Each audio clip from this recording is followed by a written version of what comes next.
समान नागरिक संहिता देश के प्रत्येक नागरिक के लिए एक समान कानून प्रदान करती है, चाहे वह किसी भी धर्म, जाति या समुदाय से क्यों न हो।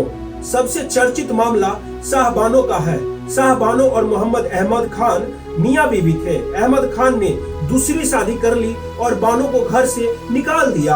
अपराध से जुड़े सारे कानूनों को इंडियन पिनल कोड यानी भारतीय दंड संहिता में इकट्ठा किया गया है, जिसे हम आईपीसी कहते हैं। पर्सनल लॉ शरीयत एक्ट 1937 है, जिसे बोलचाल में मुस्लिम पर्सनल लॉ कहते हैं। जहां एक तरफ अल्पसंख्यक समुदाय नागरिक संहिता को संविधान के अनुच्छेद 25 का हनन मानते हैं, वहीं बहुसंख्यक समान नागरिक संहिता की कमी को अनुच्छेद 14 का अपमान मानते हैं। और सुप्रीम कोर्ट ने बार बार कहा है, सुप्रीम कोर्ट डंडा मारती है, कह रही है कॉमन सिविल कोड लाओ। क्या अब एक देश एक कानून की तैयारी हो चुकी? क्या एक देश एक कानून का ब्लूप्रिंट तैयार हो चुका है? क्या मजहब की बुनियाद पर खड़े पर्सनल लॉ के दिन पूरे होने वाले हैं? ये वही यूनिफॉर्म सिविल कोड है जिसकी मांग भी पुरानी है और विरोध भी पुराना है। परिवार के एक सदस्य के लिए एक कानून हो, परिवार के दूसरे सदस्य के लिए दूसरा कानून हो, तो क्या वो घर चल पाएगा क्या? एक भारत श्रेष्ठ भारत का एक ही प्रतिबंध, एक ही संविधान, एक हो विधान, क्योंकि एक ही तो है इंसान। नमस्कार मित्रों, पूरे देश में यूसीसी यूनिफॉर्म सिविल कोड यानी कि समान नागरिक संहिता चर्चा में है। तो आइए जानते हैं आज के इस वीडियो में यूसीसी यानी कि समान नागरिक संहिता के बारे में और कुछ खास क्वेश्चन जो आपके दिलो दिमाग में तो आया, लेकिन अभी तक आपको उसका जवाब नहीं मिला।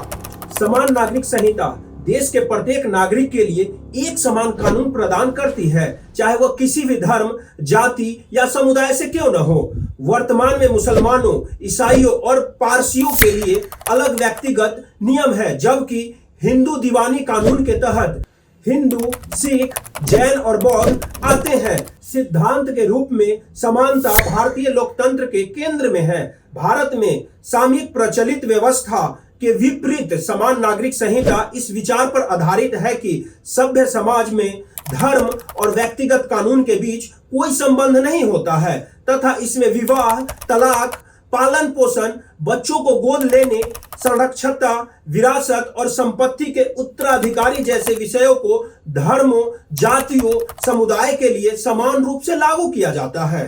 वर्तमान में समान नागरिक संहिता वाले गोवा राज्य के अलावा भारत में अधिकांश दीवानी व फौजदारी कानून जैसे भारतीय अनुबंध अधिनियम 1872, साक्ष्य अधिनियम 1872, संपत्ति हस्तांतरण अधिनियम 1882, नागरिक प्रक्रिया संहिता 1908, माल विक्रय अधिनियम 1930, भागीदारी अधिनियम 1932, दंड प्रक्रिया संहिता 1973 आदि अनेक प्रकार के कानून संपूर्ण भारत में एक रूपता से लागू है।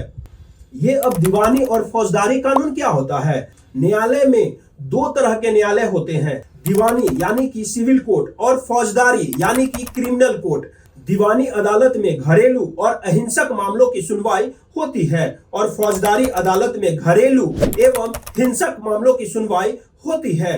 देखिए, होता यह है दीवानी मामले में कि संपत्ति, राजस्व, कर, व्यापार वाणिज्य, दुर्घटना, घरेलू, पेशा संबंधी लेन देन, जमीन जायदाद, यातायात, वाहन, कारखाने, चोरी डकैती, तोड़ फोड़ आदि ऐसे सभी मामले जो अहिंसक हैं, इन सभी प्रकार के मामले की सुनवाई दीवानी अदालत में होती है।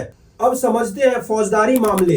मारपीट, कत्ल, रेप, अपहरण, जख्मी, आत्महत्या, शस्त्र यानी कि किसी भी प्रकार के हथियार से हमला, हथियार बेचना या रखना, हथियार चलाना आदि मामला की सुनवाई फौजदारी न्यायालय में होती है। अब अपने टॉपिक पे वापस आते हैं। दीवानी कानून जैसे कि हिंदुओं के लिए 4 अलग कानून हैं। Hindu marriage act 1955, succession act 1956, Hindu adoption and maintenance act 1956, Hindu minority and guardianship act 1956। ये चारों कानून हिंदू समुदाय के साथ साथ बुद्ध, जैन, सिख पर भी लागू होते हैं। इसी तरह मुसलमान समुदाय के लोगों के लिए मुस्लिम पर्सनल लॉ शरीयत एक्ट 1937 है, जिसे बोलचाल में मुस्लिम पर्सनल लॉ कहते हैं। क्रिश्चियन समुदाय के लिए Indian Christian marriage act 1872, Indian divorce act आदि है।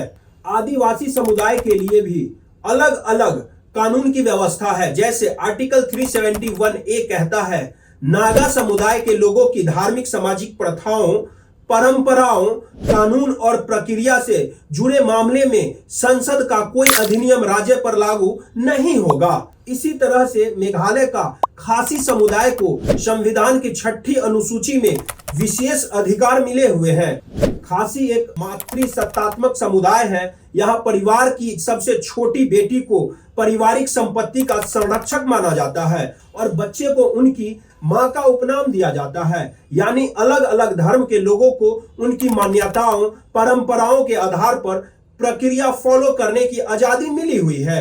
इनमें से कई परंपराएं ऐसी भी थी जो अमानवीय या भेदभाव वाली थी। खास तौर पर महिलाओं को लेकर लगभग सभी धर्मों के पर्सनल लॉ में ये देखने को मिलता है। क्योंकि अधिकतर मान्यताएं काफी प्राचीन हैं, ये उस समय की जरूरतों और हालत के हिसाब से बने थे, लेकिन समय के साथ साथ इसमें कुछ सुधार हुए और कुछ सुधार होने बाकी है। समय समय पर सुप्रीम कोर्ट और हाई कोर्ट की ओर से ऐसे रूढ़िवादी परंपराओं को खत्म करने के सुधारात्मक फैसले भी दिए जाते रहते हैं। यदि हम केवल यूनिफॉर्म सिविल कोड की बात करें तो यूनिफॉर्म सिविल कोड 3 शब्दों से बना है, यूनिफॉर्म, सिविल और कोड। कोड का मतलब होता है ढेर सारे कानून का एक समूह। जैसे अपराध से जुड़े सारे कानून को इंडियन पिनल कोड यानी भारतीय दंड संहिता में इकट्ठा किया गया है, जिसे हम आईपीसी कहते हैं। यूनिफॉर्म मतलब एक रूपता, एक समान, एक तरह से। जैसे स्कूल में अलग अलग बच्चे एक ही रंग, एक ही डिजाइन की ड्रेस पहनकर आते हैं, उनमें एक रूपता होती है।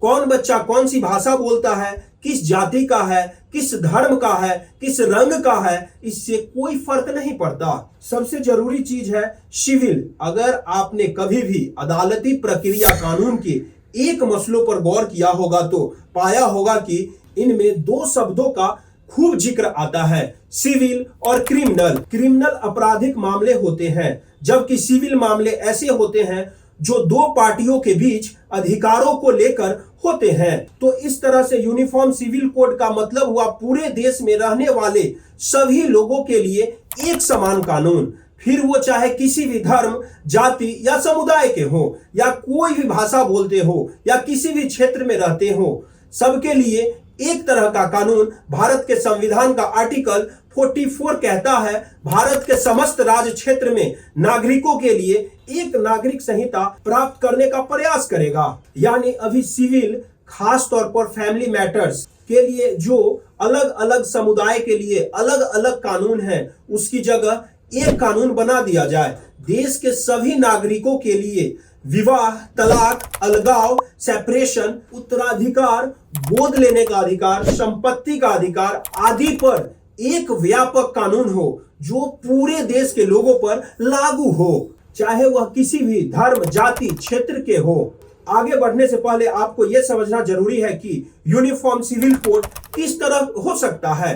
क्या यूनिफॉर्म सिविल कोड में शादी, विरासत, एडॉप्शन, इस सब के लिए एक ही कानून होगा या फिर हर चीज के लिए एक अलग अलग कानून होगा? मसलन शादी के लिए पूरे मुल्क का एक कानून, विरासत का एक। अब यहाँ एक सवाल ये भी आपके दिमाग में आया होगा कि संविधान में समान नागरिक संहिता लागू करने की बात कही गई, तो फिर इसे उसी समय क्यों लागू नहीं कर दिया गया? संविधान सभा में कुछ सदस्यों ने पर्सनल लॉ की बजाय एक यूनिफॉर्म सिविल कोड की मांग की, ताकि जाति, धर्म की अलग अलग पहचान के बजाय भारतीय के एक रूप में एक राष्ट्रीय पहचान बनाई जाए। लेकिन इस बहस में यह तर्क भी आया कि इससे अल्पसंख्यकों की सांस्कृतिक पहचान नष्ट हो जाएगी।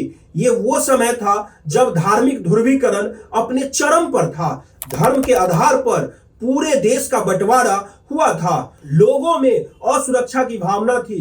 ऐसे में तब यूनिफॉर्म सिविल कोड को संविधान के नीति निर्देशक तत्वों के रूप में जोड़कर छोड़ दिया गया था और कहा गया था कि सही समय आने पर इसे लागू कर दिया जाएगा, जो कि अभी तक वो सही समय नहीं आया है। बीच बीच में इस पर बहस जरूर तेज हुई, खास तौर पर तब जब फैमिली मैटर से जुड़े मसलों पर सुप्रीम कोर्ट या हाई कोर्ट का कोई फैसला आया।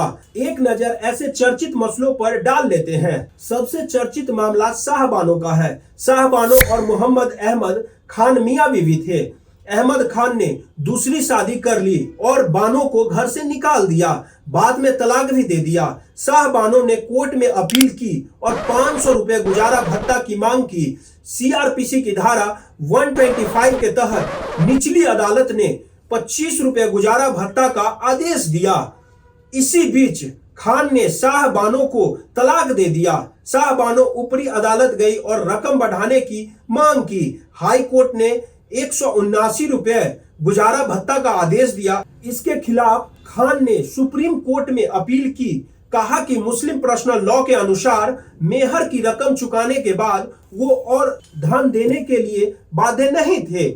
1985 में सुप्रीम कोर्ट का फैसला आया। शाहबानो के हक में चीफ जस्टिस डीवाई चंद्रचूड़ ने धर्म के नाम पर औरतों के साथ होने वाले अमानवीय व्यवहार पर कठोर टिप्पणी करते हुए सरकार को यूनिफॉर्म सिविल कोड तैयार करने का सुझाव दिया, लेकिन तत्कालीन राजीव गांधी सरकार कोर्ट के फैसले को पलट दिए। मुस्लिम संगठनों और नेताओं के दबाव में Muslim women protection of rights on divorce act 1986 लाया गया, जिसमें मुस्लिम महिलाएं सीआरपीसी की धारा 125 के तहत गुजारे भत्ते का हक नहीं मांग सकती थी। 1995 में सरला मुदगल और अन्य बनाम भारत संघ के मामले में फैसला आया। इस मामले में एक हिंदू पुरुष और एक महिला ने दूसरी शादी करने के लिए मुस्लिम धर्म अपना लिया था। सुप्रीम कोर्ट के सामने सवाल था कि पहले से शादीशुदा व्यक्ति द्वारा अपना धर्म बदलकर दूसरी शादी करता है तो क्या उसकी शादी जायज है? कोर्ट ने कहा कि हिंदू मैरिज एक्ट 1935 के तहत हुई शादी रद्द तभी मानी जाएगी जब कानून के तहत ही इसे खत्म किया जाए। इस मामले में भी सुप्रीम कोर्ट ने सरकार से यूनिफॉर्म सिविल कोड को देश की एकता बनाए रखने के लिए लागू करने का सुझाव दिया। इसके अलावा सायरा बानो और 3 तलाक मसले फैसले के बाद एक बार फिर से यूनिफॉर्म सिविल कोड का मसला चर्चा में आया। सायरा बानो के पति ने 3 बार तलाक बोलकर तलाक दे दिया था। 2017 में सुप्रीम कोर्ट ने तलाक ए बिद्दत यानी एक बार में 3 तलाक को असंवैधानिक घोषित कर दिया। ये कुछ ऐसे इंसिडेंट्स के बारे में हमने आपको बताया जिसके वजह से समान नागरिक संहिता चर्चा में आया। समान नागरिक संहिता पक्ष में जो तर्क दिए जाते हैं वो ये है कि लगभग सभी धर्मों के पर्सनल लॉ महिलाओं के साथ भेद करते हैं। समान नागरिक संहिता महिलाओं के साथ हो रहे भेदभाव को खत्म करने में तथा जेंडर इक्वालिटी को बढ़ावा देने में मदद मिलेगी। महिलाओं को वास्तव में समानता का अधिकार मिलेगा। अभी जो पर्सनल लॉ एग्जिस्ट करते हैं वो काफी उलझे हुए हैं, पुरानी मान्यताओं पर आधारित है। समय के साथ इनमें बदलाव की जरूरत है। सभी के लिए एक कानून होगा तो एक नेशनल आइडेंटिटी एस्टेब्लिश होगी। जाति धर्म क्षेत्र के आधार पर बटा समाज एकजुट होगा। अलग अलग कानून की जगह एक कानून होने से चीजें स्पष्ट और सरल होगी। एक तर्क यह भी दिया जाता है कि सुधार के नाम पर केवल हिंदू कानूनों और परंपराओं में बदलाव हुए। मुस्लिम समुदाय की ऐसी परंपराएं या प्रथाएं जो महिलाओं के साथ भेदभाव करती है उनमें बदलाव नहीं किया गया। अगर वास्तव में समानता स्थापित करनी है तो सबके लिए एक कानून की जरूरत है। वहीं दूसरी तरफ समान नागरिक संहिता का विरोध करने वाले इसे लेकर कुछ खतरों की आशंका जताते हैं। कहा जाता है कि समान नागरिक संहिता भारत की धार्मिक और सांस्कृतिक विविधता को खत्म कर देगा। यह संविधान से मिले धार्मिक स्वतंत्रता के अधिकार को खत्म कर देगा। जो यूनिफॉर्म कानून होंगे उनका क्या प्रारूप होगा, क्या समान नागरिक संहिता पर बहुसंख्यकवाद हावी नहीं होगा? सामाजिक सुधारों की आड़ में बहुसंख्यकों के कानून समान नागरिक संहिता के रूप में लागू हो जाएंगे तो अल्पसंख्यकों को भी वही मानना पड़ेगा। ऐसे भी कानून जो उनके धार्मिक परंपराओं के खिलाफ हो। हिंदू समाज में ही अलग अलग क्षेत्रों में अलग अलग मान्यताएं हैं, विवाह से लेकर संपत्ति तक। जैसे दक्षिण भारत में रिश्तेदारों में विवाह होता है लेकिन उत्तर भारत में नहीं होता। यह बहुत दिलचस्प मुद्दा है, इस पर एक सेपरेट वीडियो लेकर जरूर आऊंगा। आदिवासी समुदाय की अपनी अलग मान्यताएं हैं। वे आशंका जताते हैं कि अगर सबके लिए एक ही कानून आया तो उनकी कल्चरल आइडेंटिटी खत्म हो जाएगी। निसंदेह यह सरकार तथा प्रत्येक हितधारक के लिए एक चुनौतीपूर्ण कार्य होगा, परंतु महत्वपूर्ण बात यह है कि लोगों को इससे अपना अमूल्य योगदान देना चाहिए और अपने सुझाव देकर राष्ट्रव्यापी यज्ञ में अपनी पुण्य आहुति प्रदान करना चाहिए ताकि संविधान में समानता के प्रकाष्ठा स्थापित व सत्यापित हो। समान नागरिक संहिता वास्तव में एक भारत श्रेष्ठ भारत की प्रतिबंध ही तो है, जिसका मूल उद्देश्य नियम संहिता को एक समान करना है ताकि समता का सबको गुमान हो, हर मजहब का मान रहे पर पहला मजहब संविधान हो।